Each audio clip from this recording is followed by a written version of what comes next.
The UAW strike against GM is now in its second week today as negotiations between the union and automaker continue. The strike is already the longest walkout since 1970. Union members in Parma today getting support from other unions and those in Washington. News 5's John Kosick joins us live in the newsroom with more. John. Yeah, Frank, the head of the American Federation of Teachers, the nation's second largest teachers union, joined striking workers in Parma this afternoon as she shows her support for the UAW, and she was not alone.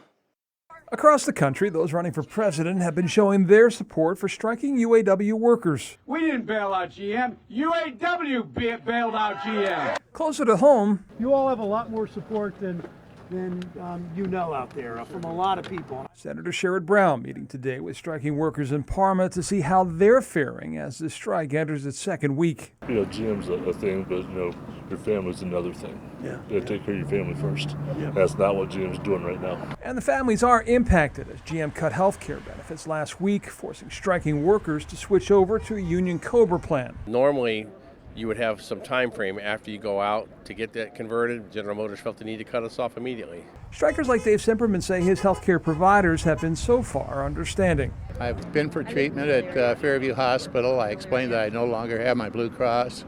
They said not to worry, just give us the numbers when you get your COBRA. In the bailout of GM a decade ago, the union made concessions to get the automaker back on its feet. A debt, they argue, has not been repaid. This company is more and more profitable. They still move production offshore. They still take a lot of the money for themselves, and then they treat the workers this way. And I think that workers are right in demanding that they, in essence, get paid back for what they gave up 10 years ago.